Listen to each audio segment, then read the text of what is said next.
Lekunberri Nafarroa garaiko ipar-mendebaldeko udalerri bat da.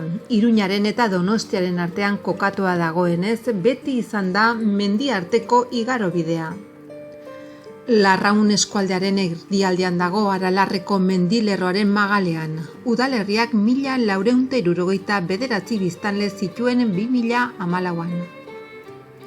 Larraun udalerria osatzen duten herriek Lekunberri osorik inguratzen dute iparraldetik Uizirekin egiten du muga, ekialdetik Etxarri eta Mugirorekin, hegoaldetik Kiribas eta Allirekin eta ipar-ekialdetik Baraibar, Albiasu eta Azpirotzekin.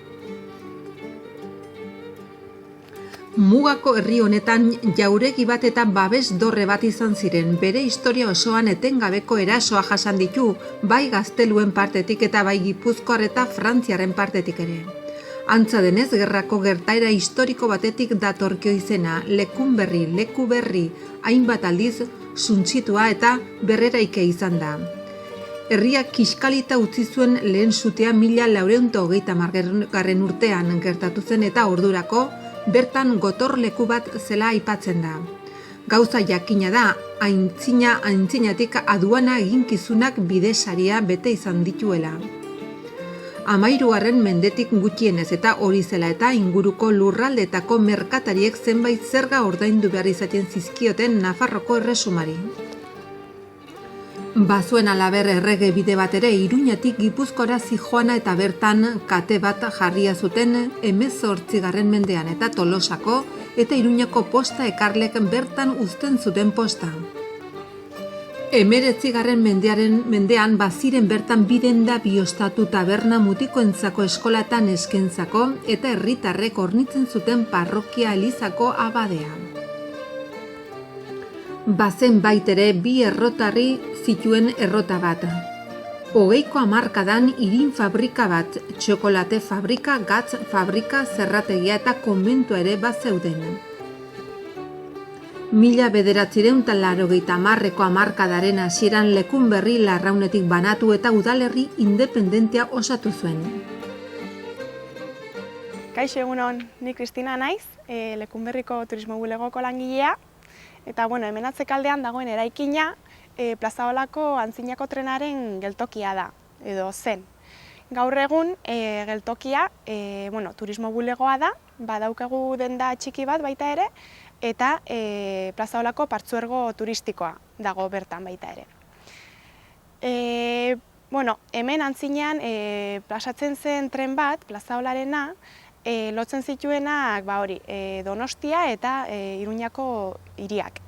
Eta hemen zonaldean hainbat geltoki daude, ze bidean daudenez, Donosti eta Iruñako bidean daudenez, hemen bazeuden Leitzan badago geltoki bat, Lekunberrin badago beste bat, Latasan beste bat, eta hemen hau da berriena dagoena, 1985ean berritu zuten eta Plaza Olako partzuergo turistikoa sortu zen zonaldeko baliabide turistikoak garatzeko eta proiektu berriak sortzeko eta haiek baita ere garatzeko. Gaur egun Plaza Olako trenak egiten zuen ibilbidea naturbide bat da, bizikletaz edo oinez egin daiteke, eta jende askok abiapuntu bezala hartzen du hemen Lekunberriko geltokia. Jende asko etortzen da ona informazio bila, eta naturbideaz aparte, zonaldeko beste baliabide turistikoak ere haiei buruzko informazioa ere guk ematen diegu. Orduan, hemendik hasita, Iruñako norabide hartzen badugu, Aruntza izango litzateke, 2 kilometro daude Mugiroko presaraino. Gero, handik jarraitu nahi badugu, ibilbidea ia Irurtzuneraino iristen da, Biaizpera gutxi gora bera, eta hemendik ara 12 kilometro terdi edola izango lirakete.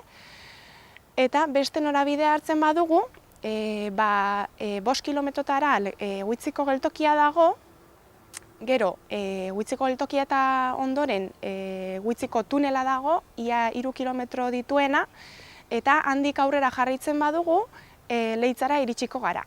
Hemendik 15 kilometrotara dagoela, gutxi gora bera. Eta, bueno, gero, bakoitzak nahi duen ibilbidea egin dezake, baina, bueno, Aindoainera iritsi nahi ezkero, hemendik hasita 42 kilometro daude, eta tunel pila bat zeharkatzen dira, eta baita zubiak eta olako paisai ederrak. Hasieran Plazaola trena 1904 baino lehenago, orain dela urte pila bat, mehatze tren bat zen. Baina gero 1914tik aurrera bidaiariak garraiatzen hasi zen, 1953an uholde batzuk izan ziren arte. Uholdeak izan ziren, zubiak txikitu zituzten, tunelak ere batzuk bota, eta haiek konpontzea asko kostatzen zuenez, bai lan aldetik eta baita diru aldetik ere, eta horrez gain autobusaren konpetentzia zegoenez, erabaki zuten trenbidea bertan bera uztea, ez konpontzea, ez egitea, eta urte hortan izan zen Plazaola trenaren azken bidaia. Orduz gerozti,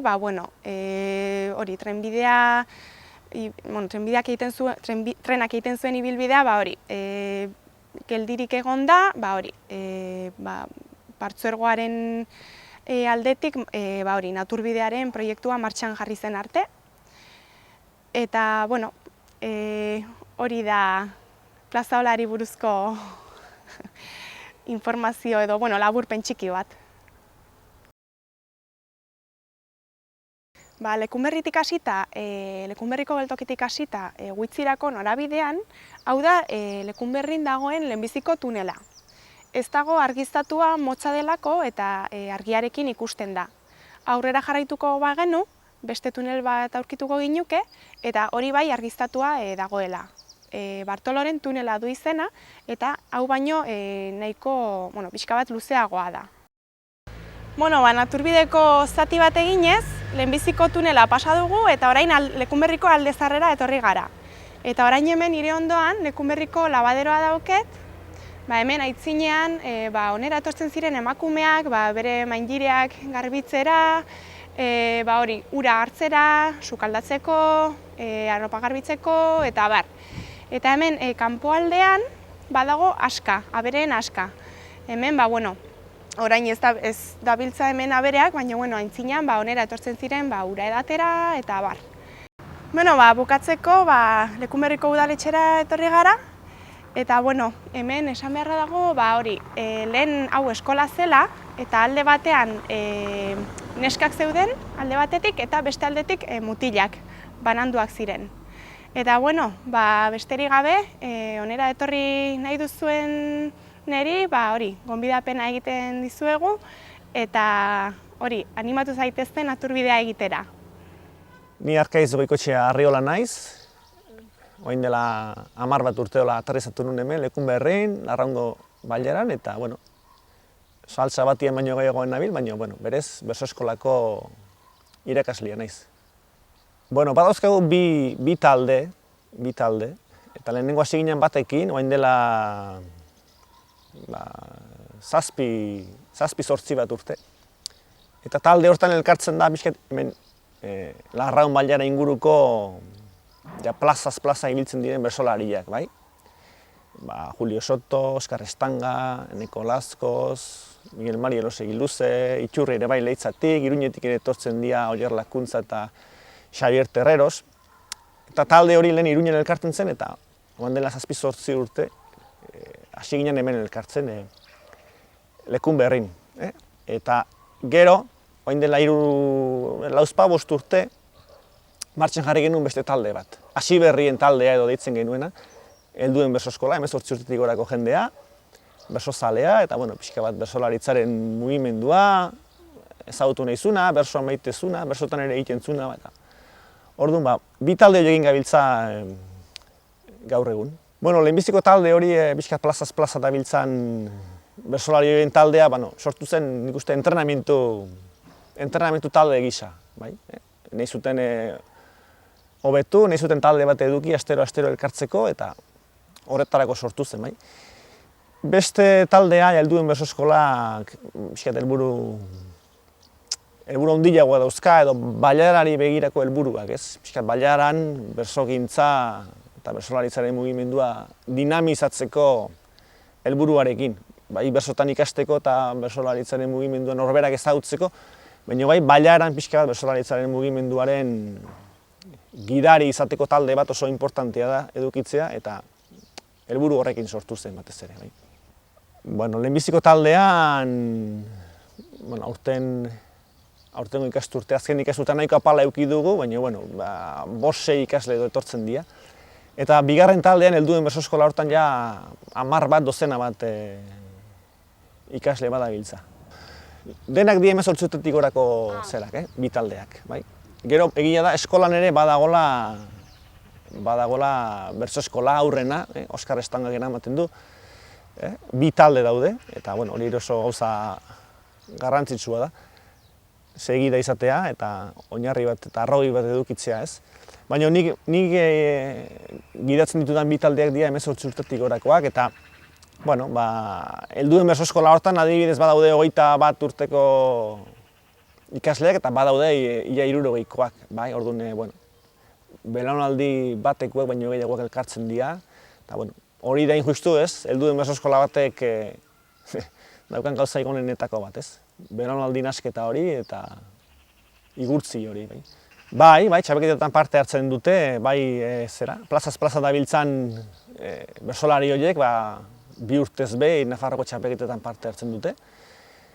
Eta oso talde lehiakorra da, eta emaitza onak lortzen dituna, eta oso bertsolari onak dira, ez? Eta Nafarroko txapeketan usten dute arrastua urtero. Eta gero helduen bertso eskola hori ez dago inor Nafarroko txapeketan parte hartzeko, baina parte hartzen dugu bardoak izeneko ekimen herrikoiagoan, eta aurten 3. ekitaldia izan dugu, eta 3etan parte hartu dugu, Larraungo bertso eskolaren izenean, nahiz eta azpiegiturak eta lekun berrin dauden, bertso eskola hori Larraun osoko ikuspegilarekin antolatua dago, Larraun bailarako ikuspegilarekin, eta parte hartzen dutu esan bezala bardotan, eta gero beste bertso eskola batzuk antolatzen dituzten txapelketa, kopla txapelketetan, eta horietan ere parte hartzen dute. Gaur egungo egoera nahiko polita da Larraun bailaran bertsogintzari dagokionez. Batez ere, helduen talde horrek 5 urte hauetan egin duen lanari esker, bai? Bertsogintza eta beste jarduera guziak pixka suspertuko baldin badia, ez da eurila bezala goitik etorriko, ez? Eragin behar da, eta Larraun bailaran helduen bertso eskola bat edukitzea eragiteko oso ona da, eta gaurko egunean Larraunek badauzka 17 herri, eta herri askotan bestetan dela, eta bertsolariak ja txertatu dituzte, finkatuta daude, Gorritin, Azpirozen, Aldatzen, Uitzin, Maraibarren, herri horietan guztietan, Lekunberrin ere bai. Herri horietan guztietan, bertsolarien jarduna ari da txertatzen, eta nik uste dut egoera azken urtetako politena dela. Ikasturte berriari begira, aurten Nafarroko txapeketa urtea da.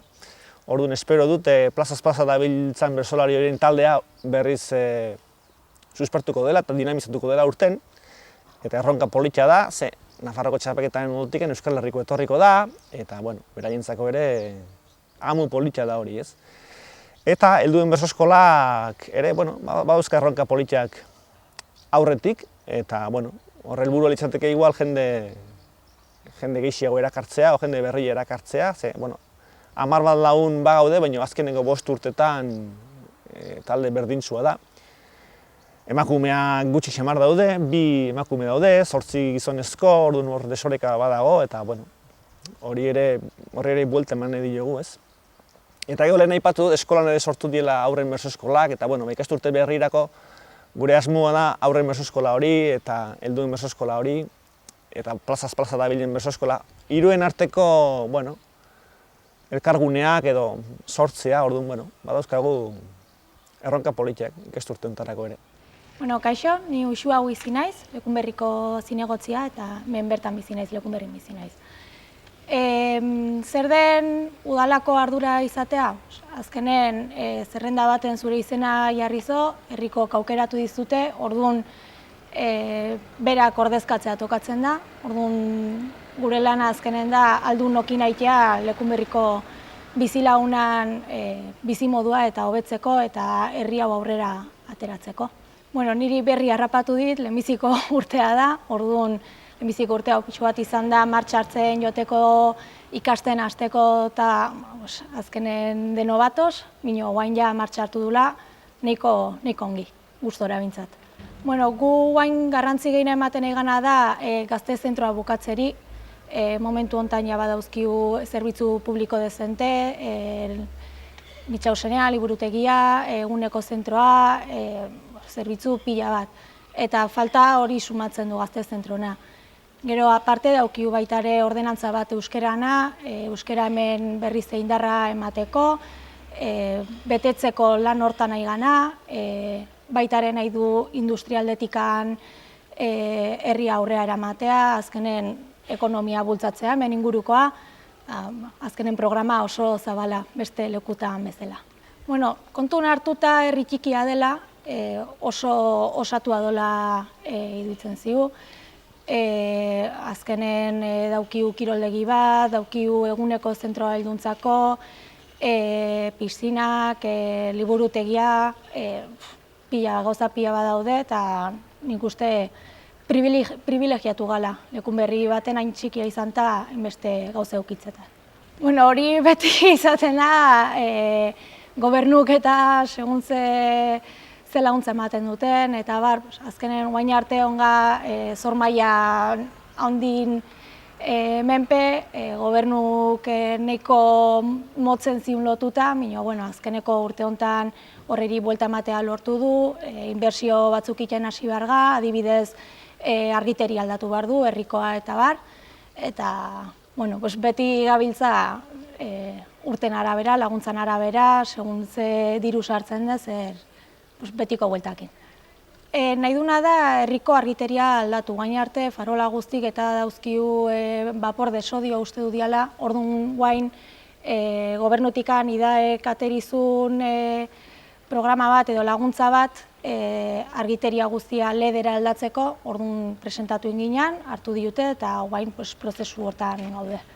Azkeneko urteetan industriak indar handi hartu du, gure poligonoko partzela batzuk saldu dira, 3 enpresa berri etorri dira, bat pinturakoa, besteak kaldereriakoa eta azkenekoa mekatetx, orduan horrek azkenen inguruko ekonomiari indar asko eman dio. Aparte dauzkiu 2 enpresa baitaren nahiko garrantzitsu inguruko urak eta asko erabiltzen juztenak, oike tasak desente jotzen juzte, orduan industrialetik behintzat indar desentekin gabiltza.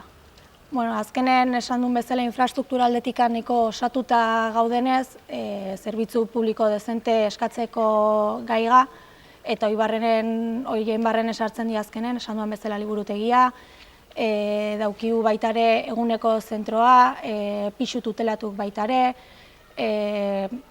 jubilatun kluba, kiroldegia piztinakin, azkenen nahiko osatuta behintzat. Lehenbizi esan duna argiterin asuntokin gabiltza guain, gero garrantzi gaina ematen nahi gana, komentatu duan bezala gazte zentrona, hori ja gehiago izango zen laguntzan eta menpedoan gauza bat, orduan ez dela guain beheteko. Azkenen beti gure bizilagunan bizimodua hobetzeko puntuk eta helburuk eta finkatzea. Beti hartuko du bidea herritarrak eskatzen dutena arabera. Zaila mino gehiago da denan ikuspuntua hartzeko gai izatea. Azkenen jende asko ga, bakoitzak bere iritzia, bere pensamendua daukio eta gu nola betega arduratu beharrak denari iristea. saiatzen ga, intentzioa jartzen du, eta nola bete, hori lortzeko biden jartzen ga. Beti izango da zaila, azkenen persona oso ezberdina galako bat bestetikan. Bueno, hemen aipatzekoa da urri arte alkate batekin ibili ginala, gero aldatu inginun eta bar, orduan nahiko berri harrapatu diu guain gauden udalari, eta gure aldetikan, behintzat, gu azkeneko urte honetan, nahiko ongi moldatu ga. Alde hortatikan, oingo zongi. Kaixo, Imetxarri naiz, Lekunberri eta Larraungo kultur teknikari eta liburuzaina. Guk badugu ja ikusten duzuen etxean, etxe fisikoa, bino etxeak sortzen ditu ekitaldi asko, adibidez egiten ditugu tailerrak, tailerra, pintura tailerrak, eta ekitaldi pilo bat, bai hasieratik jaiak, inauterik eta hemendik antolatzen dira, antzerkia, ipuin kontalarik, emuntzako ekitaldi pilo bat, aisialdia, gutxi gora bera, gaur egun ematen diren kultur ekitaldi gehienak saiatzen gara sortzen. Alde batzuek oso ongi landu ditugu eta oso ongi funtzionatzen dute, demagun musika adibidez oso ongi funtzionatzen du, dantza, folklore gutxi gora bera oso ongi funtzionatzen du. Kostatzen zaiguna gehiagoia da, hitzaldi edo kultur ezakit nola esan, mailako kultur hori jendea bultzatzea edo etortzea. Parte hartzaile asko daude, ekitaldi batzutan pila bat umeak adibidez parte hartzen dute oso ongi, eta helduak ere nahiko ongi, pozik nago. Gutxi gora bera, lehen aipatu dut musika, adibidez egiten dugu folk ametxetan deitzen da programa bat, hori da bi kontzertu folkeko kanpotarra eta hemengoak folk talde honak etortzen dira, gero koroa badugu ere eta korokin egiten ditugu bai beraiek egiten dituzten kontzertuak eta beste koro batzuk etortzen dira urtean bitan edo, antzerkia ere saiatzen gara bai festetan kale antzerki handi bat ekartzen eta gero negualdean Eguberritan eumendako montaje handi bat bai pailazoak edo montaje handiak. Egia da ez dugula antzerkia eta orduan alde horretatik tokiaren arazongatik batzutan ezin dugu egin nahi genituena, baina saiatzen gara gauza desente egiten eta gero egiten ditugu gauza txiki asko. Konzertu txikiak edo antzerki txikiak edo adibidez erakusketak ere egiten ditu, antolatzen dira eta baino beti formato txikian. Orain arte ez dakit zergatik, baina ez dut aipatu niretzako den importantena. Niretzako importantena da liburutegia. Liburutegia dauke 25 urte hauetan hazi egin da pilo bat, ez bakarrik jendea etortzen delako gehiago, baizik eta nik uste dut eraginarengatik, ez. Lehen jendeak ez zekien zertzen liburutegi bat herri txiki batean etzen ongi ikusita, ez. Zertarako irakurri edo zertarako hori da txorakeri bat, ez. Eta gaur egun nik pozik esaten dut jende guztiak dakiela liburutegi polit bat dagoela eta erabil dezaketela, lehen zurekin hitz egiten dudanean esan dugun bezala, egunean zehar ordu asko. Etxe hau nahiko txikia gelditu da, orduan liburutegia jaitsi genuen beko solairura eta orduan bai gelditu ginen antzerki edo, gehien bat antzerkia ez, egiteko toki gabe orduan, gure erronka handiena da toki berri bat egitea. Gauza desente prestatzen ari gara eta gaur bertan kasualitatez kulturetxea apaintzen ari gara eta nahi badezu momentu txego batean artista prestatzen ari den artistak hitz egingo du.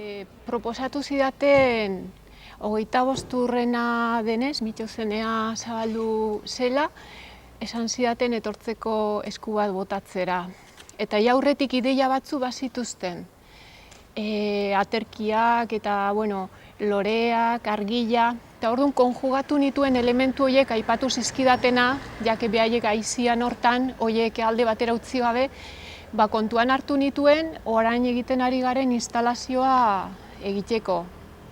Eta berehala proposamena saldu nienean bere aurretik zeuskaten elementuekin esan zuten baietz. Eta berehala jarri ginen martxan. Eta azken finean irudikatu izan nahi dut metafora bat, ez dakit jendeak ulertuko duen edo ez, ahalik eta sinpleen planteatu dut, hala ere uste dut azaldu ezkeo agian hobeto konprendituko dela paretean jarri deuna. Bueno, fatxada erabili dugu Mitxauseneko sarrera nagusia, fatxada nagusia, egiteko hor festa eta hor bertan ordun instalazioa. Birziklatu ditugu aterkiak eta baita ere lehendik genuen materiala erabili dugu, ahalik eta apalen eta birziklatuz egiteko ere gauzak, ez? Eta jarri ditugu, bueno, instalazioa da, non aterki beltz hauek, beltzak eman zizkiguten, irudikatzen dute lan fokoak, lan puntuak, aberastasun gune horiek, kulturalak, ekimen diferenten bidez eman direnak denbora guzti hauetan, honetan, 25 urte hauetan. Baina, lan guzti horiek, azken finean, konekta egin ditugu argi baten bidez, argi luminoso baten bidez, marra gorri baten bidez. Bata bestea, azken finean, ekintza guztiek egiten dute kultura batu eta kultura aberastu, nahi gabe ere, bakoitza bere egonarren eta bakoitza bere proposamena jalkiarren, azken finean lotura badago amankomuna. Eta orduan lotu indugu, rekorrido bat adierazi izan nahi dugu, nahiko anarkikoa, azkenean nahi gabe ere ematen dira lotura hori, bide hori, estruktura hori, lan estruktura hori, kultura hori, azkenin ez da gauza kontrolatua, naiz eta lana egiten ditugu nolaxe ez, kontrolatuz eta bar. Eta horrek ematen du irudi bat gure kultura. Eta guzti horiek gero konfluitzen dute edo alderantziz. Guzti hori soportatzen da norabideko bidea ez, norbera ematen dula, baina era berean ematen diote aukera. Eta Mitxausenea, nire ustez, da lekuri non zu garatu zenezaken nahi duzun ekimena, eta horrekiten du nolabait biziarazi kulturetxea, herria, baiara, mundua. Eta eskaintzen duzun aberastasun horren bidez, ez dakit ulertzen den. Eta hori irudikatu nahi izan dut, azkenin puntu guzti horiek lotuta bilakatzen dira bateragune baten dala Mitxausenea, soportatzen duna, laguntzen duna, bultzatzen duna, hor egoten dena baliabide guztiekin, gauza guzti horiek aurre ateatzeko, ikusteko eta bideratzeko, sustrato bat bezala. Eta azkenin puntu bakar batera doazela dana edo hortatik doala dena. Esan dudan bezala da netzat bide bakar bat bi norabidetako bide ekilibrio bat. Eta orduan jarri ditut puntu bakar horretan konfluitzen duten hortan lore asko anitzak. Azkenian kultura, nire ustez, badu paisaje bakar bat azkenian, baina da multikulturala, da zabala. Eta orduan jarri ditut pila bat lore eta susterrak bezala doa argi hori, indar hori, puntu horietara, indar gorri hori, bide hori, eta hori azaldu nahi izan dugu, metafora bat da edo alegoria bat.